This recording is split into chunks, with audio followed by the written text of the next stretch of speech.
네, 안녕하세요. 영업사원 H입니다. 이제 올해 새해가 밝았는데요. 2021년에도 다들 원하시는 바를 꼭 이루셨으면 좋겠습니다. 이번 영상은 해외 영업 프로세스에 대해서 좀 더 자세히 알아보고자 합니다. 이제 영상 시작하기 전에 앞서서 제 영상이 제가 보통 대본 없이 어느 정도 와꾸만 짜고 그 다음에 직접 쓰면서 영상을 찍거든요. 그렇기 때문에 배속으로 들으시면 좀 더 들으시기 편하시지 않을까 그렇게 생각이 듭니다.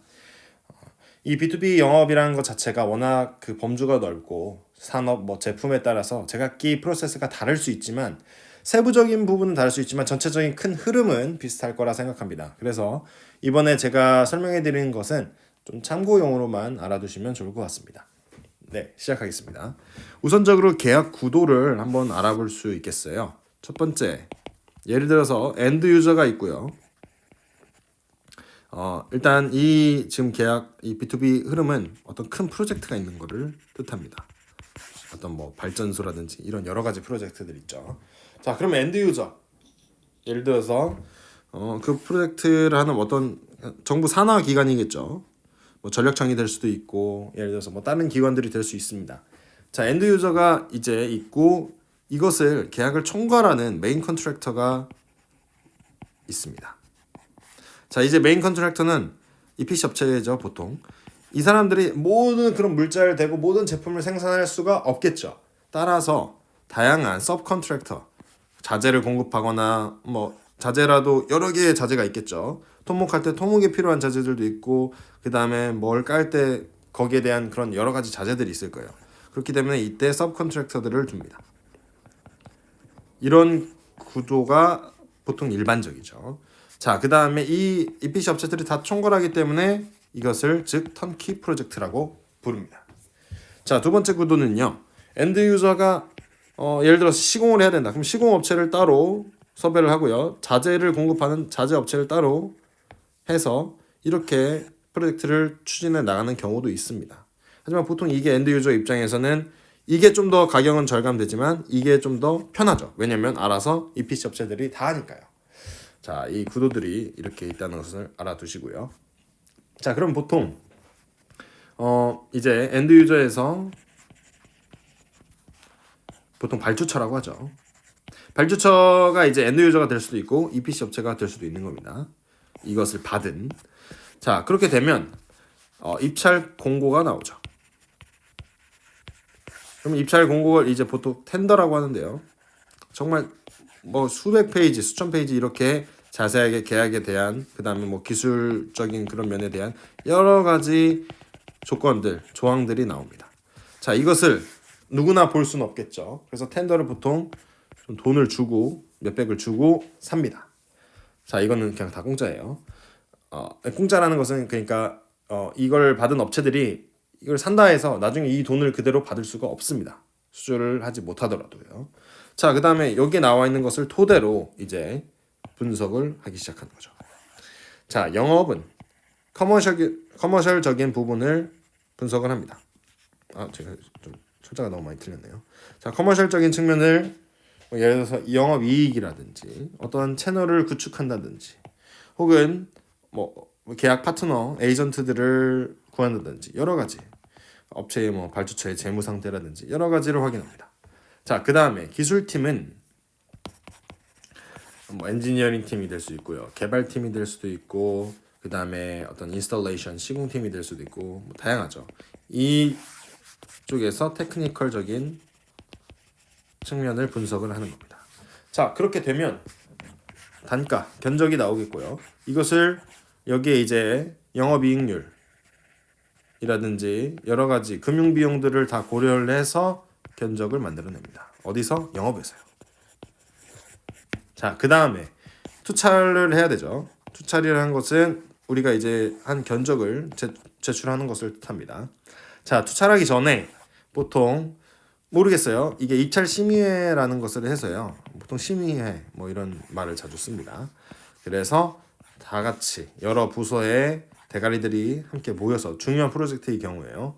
그래서 어떻게 할 것인지 여기에 TC를 얼마나 하고 VC는 얼마에 할 것인지 여러 가지들을 결정을 합니다. 그래서 이 견적가를 결정을 하고요.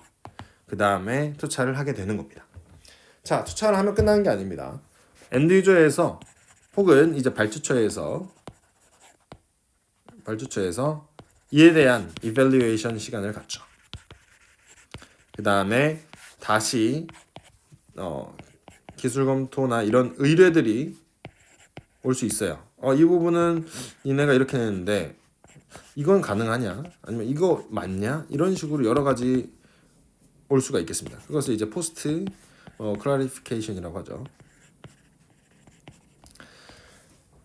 그래서 보통은 뭐 POTC라고도 부르고요. 하여튼 이런 식으로 여러 가지가 오고 또 가격을 깎아달라고 추가 내고가 오는 것이죠.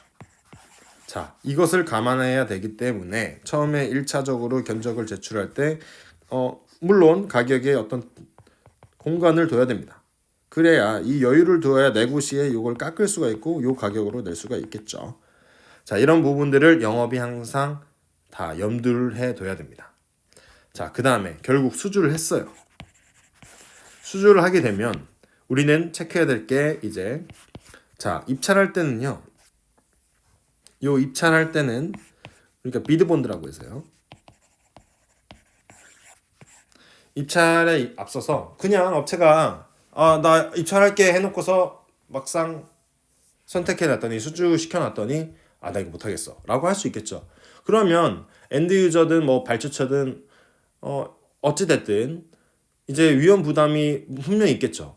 얘네로 하려고 해서 딱 했는데 못한대. 그럼 다시 또 찾아야 되고 이런 과정들이 있기 때문에 이런 리스크를 이제 해지하기 위해서 비드본드라는 것을 걸어놓게 하는 겁니다. 자, 비드본드. 자, 그 다음에 수주를 했으면 우리가 이 계약을 정확히 잘 하겠다 해서 퍼포먼스 뭐 개런티라고도 하고요. 뭐 피본드라고 보통 말합니다. 혹은 야, 니네 먼저 계약 금액에 보통 이거는 이제 10% 같은 거를 치고요. 야, 니네 계약 수주 금액에 뭐 일정 부분을 미리 내라고 해서 AP 본드라고 선수금 하면서 본드를 내는 경우도 있습니다. 이 본드 금액은 어떻게 처리하냐? 뭐 수주하고 난 다음에 다시 이제 회수를 할 수 있게 되는 거죠. 본드라는 것은 저도 아직 잘 모르지만 은행에 이제 이 본드를 그러니까 금액을 내는 거예요. 그 다음에 이것을 본드를 발행을 하면 이게 발주처에서 가지고 있는 거고요. 나중에 뭐 계약이 물이 없게 다 끝났다. 그럼 얘네들로부터 이 본드증을 받고 다시 은행에 내면 돈을 돌려받는 이런 구조입니다. 자, 이렇게 되면 보통 수주를 하게 되면 이 본드 처리도 해야 되고요. 그 다음에 예를 들어서 내가 가지고 있는 자재가 어떤 뭐 예를 들어서 금이나 어떤 철강이나 뭐 동 뭐 여러 가지가 있겠죠. 이런 자재들 즉 이걸 뭐라고 할까요? 보통 뭐 금속류라고 해야 되나요? 일단 이런 것들이 포함되어 있는 경우에 우리가 맨날 이걸 쟁여놓고 제품을 만드는 것은 아니잖아요. 이게 한두 푼도 아니고 막 몇백 톤, 많게는 뭐 몇천 톤까지 준비할 수도 있는데 그렇기 때문에 이것을 선물 집행을 하는 거죠. 선물 집행을 이제 하는 겁니다. 그래서 자, 피철 같은 경우에는 언제 생산 뭐 예를 들어서 선적, 판매 시점, 그다음에 뭐 환선물 같은 경우에는 수근 시점 이렇게 해서 선물을 걸어 놓습니다.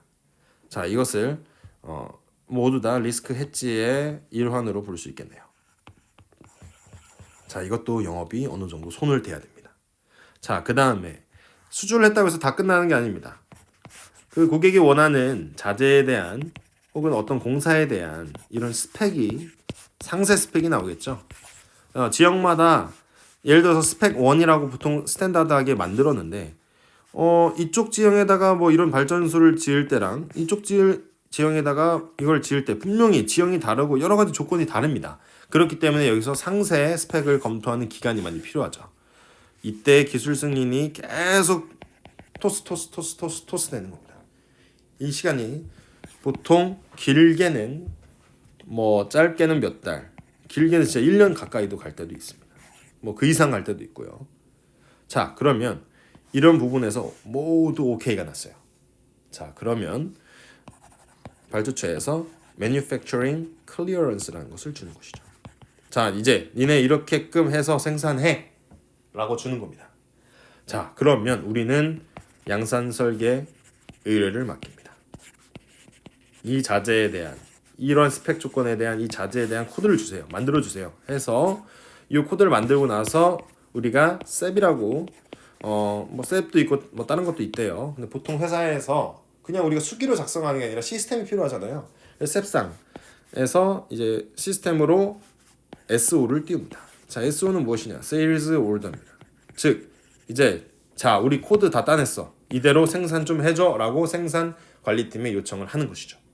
자, 그렇게 되면 Sales Order를 띄우면 보통은 이제 소요 기간들이 뭐 짧게는 한 달, 뭐 며칠, 뭐 몇 주, 2주, 여기서 뭐 길면 3달. 이거는 매 물량과 프로젝트마다 좀 다르겠죠. 자, 그렇게 되고 나면 이제 생산 완료가 됩니다. 근데 우리가 이때 이 과정을 하면서 미리 고객한테 수주한 다음부터 계속 받아야 되는 게 반드시 LC입니다. 왜냐면 큰 금액일수록 보통 LC를 하는 게 편해요. 왜냐면 자재를 보냈다가 여기서 간단하게 설명을 드리면 자, LC 항상 뭐 Letter of Credit이라고 하죠. 신용장이죠. 이것을 하는 이유는 뭐 물론 국제무역사나 뭐 무역에 전공하시거나 이런 분들이 더 잘 아시겠지만 한마디로 TT는 그냥 돈을 송금해 주는 거거든요. 그러면 내가 자재를 보냈는데 얘네가 송금 안 해줄 수도 있고 얘네가 선송금을 했는데 내가 자재를 안 보내줄 수도 있고 이런 위험이 생기겠죠. 그래서 LC는 이런 위험을 은행을 거치면서 거래를 하면서 뭐 예를 들어서 서플라이어, 클라이언트 이렇게 되면 위험을 해지하는 겁니다. 우리가 레터 오브 크레딧의 이런 조항들 이런 걸 다 체크를 해서 만들면 여기에 필요한 서류들을 우리가 물품을 보낼 때 선적할 때 이걸 내면서 조건을 만족한다면 은행이 돈을 주는 겁니다. 그렇기 때문에 뭐 수수료도 이게 발생할 수 있겠죠. 이런 부분도 좀 체크를 해야 될 거고요. 그 다음에 이 LC가 물건이 떠나기 전에 아직도 안 나왔다. 그럼 문제가 있겠죠. LC 뭐 60일이든 90일이든 120일이든 180일이든 이거는 계약 때 다 정하는 거고요. 그 다음에 이 LC가 빨리 나와줘야 됩니다. 그래서 LC를 고객이 이제 은행으로부터 만들어 달라고 이제 신청을 해서 LC 전문이 우리한테 날라오고 또 이게 한 번에 끝나는 게 아니에요. 꼭 그 조건을 이상하게 짜증나게 걸을 때가 있습니다. 그러면 야 이거 빨리 어멘드 해줘. 그러면 어멘디드 된 LC가 다시 날라오고 이 과정도 은근히 귀찮아요. 이게 한 번에 끝나면 되는데 막 두세 번, 네 번, 다섯 번 이렇게 갈 때가 있습니다. 생산 안에 이걸 빨리 끝내야 돼요. 그래서 우리는 이걸 관리해야 됩니다.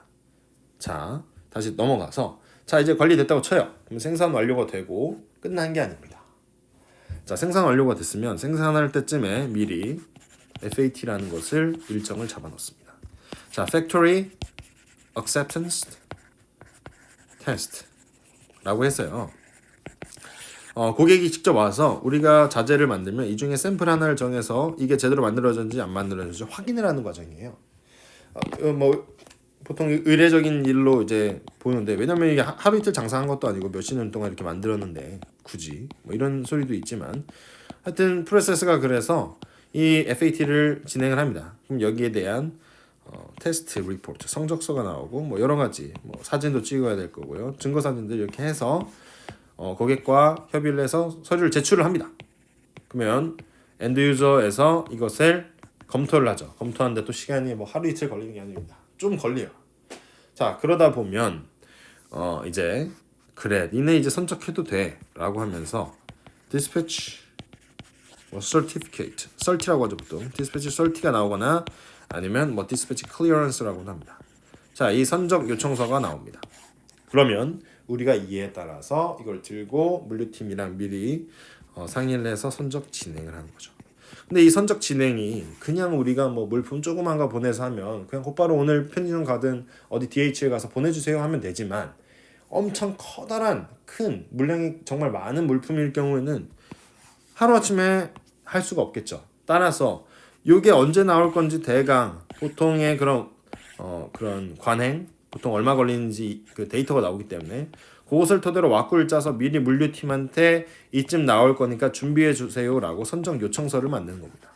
그래서 물류팀은 이에 대해서 뭐 회계팀한테 또 확인을 받아야 되고요. 자금팀한테도 확인을 받아야 되고요. 생관팀한테도 확인을 받아야 됩니다. 여러 가지 이 프로세스들이 상당히 복잡합니다. 자, 이제 다 됐어요. 보내는 겁니다. 자, 보통 뭐 CIF로 보낸다 치면 우리가 이제 목적항에 다다르기 전까지 그 배에 해상 보험, 그다음에 뭐 운임, 근데 이건 다 견적가에 포함이 돼 있는 거죠. 그럼 우리가 그냥 정말 보내면 끝납니다. 선적항에서 정말 보내면 끝나기 때문에 우리 이 의문 다 한 거예요. 자, 그 다음에 선적 서류를 이제 보통 이제 만들어서 보통 쉬핑 다큐먼트라고 하는데 여기에는 물품에 대한 상세 내용의 패킹 리스트도 있을 것이고요. 그 다음에 쉬핑 마크도 있을 것이고요. 그 다음에 뭐 우리가 이렇게 했으니까 돈 내라 하는 식의 커머셜 인보이스도 있습니다. 여러 가지 그 신용장에서 요구하는 선적 서류들이 있겠죠. 자, 이것을 제출을 합니다. 뭐 여기서 뭐 BL도 있겠고요.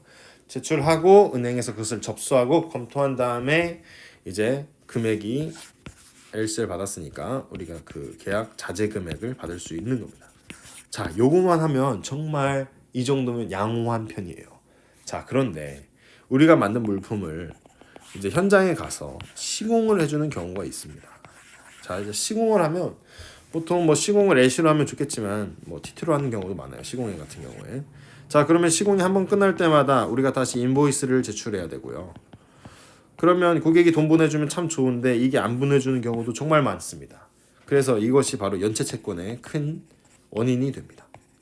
이 연체채권을 또 관리해야 되는 것도 모르겠어요. 기업이 정말 크고 부서가 정말 많고 사람이 많으면 연체채권 뭐 채권 관리하는 팀이 따로 있겠지만 영업이 보통 이것까지도 관리를 영업이 다 하는 건 아니지만요. 받아오고 계속 그 독촉을 하는 과정이 정말 필요하다는 거죠. 그래서 이 과정도 정말 많이 필요합니다. 자, 그래서 이걸 끝나고 나면 공사 완료에 대한 그런 체크가 나오고 공사 완료가 끝난 다음에 보통 1, 2년 뒤에 이상이 없다면 TOC라는 것을 줍니다. Takeover Certificate. 실제적으로 공사 완료됐다. 그다음에 너네가 굴려봤는데 문제가 없네. 해서 Operation Acceptance Certificate라고 해서 이제 운송 이제 이 프로젝트 이후에 운용을 한 1, 2년 나라마다 다르지만 돌린 다음에 괜찮네 하다 보면 오케이 이걸 받으면 저희의 레퍼런스가 하나 탄생하게 되는 것이죠. 프로젝트를 이 기간 동안 했고 잘 무사히 마쳤다. 이상이 없다라는 우리 회사의 레퍼런스가 생깁니다. 근데 만약 문제가 생겼다. 그럼 DQ를 먹어요. DQ를 먹으면 이게 disqualified라고 해서요. 문제가 생겼다는 거예요. 그러면 우리 레퍼런스의 신용 평판이 많이 깎이겠죠. 그리고 이렇게 되면 이 해당 시장에 진출 다시 못하게 되는 경우도 아주 많습니다. 자, 이런 과정이 일주일 만에 끝날까요? 아닙니다. 길면 10년 가까이 되는 경우도 있고요. 짧아도 1년, 2년은 기본입니다. 자, 그래서 영업이 제가 항상 말했던 게 뭐가 중요하냐? 이 책임감, 그다음에 적극성, 이런 얘기들이 나온 이유가 이러한 프로세스를 책임을 져야 되기 때문입니다. 한 프로젝트 아니죠. 여러 가지 프로젝트를 동시에 일괄적으로 관리를 해줘야 됩니다. 그래서 매니지먼트 능력이 정말 중요하다는 것이고요. 자, 이게 해외 영업 B2B 영업의 프로세스를 아주 간략하게 정리한 것입니다. 세부적으로 들어가면은 저도 아직 모르는 점이 많고요. 배우는 점이 항상 생깁니다. 그래서 이 전체적인 틀 하에 계속 예상 변수가 나올 수도 있고 그럴 때마다 즉각적으로 유연하게 해결하는 것이 영업사원의 역할이라고 생각합니다. 네, 들어주셔서 감사하고요. 곧바로 다른 영상 또 올리도록 하겠습니다. 감사합니다.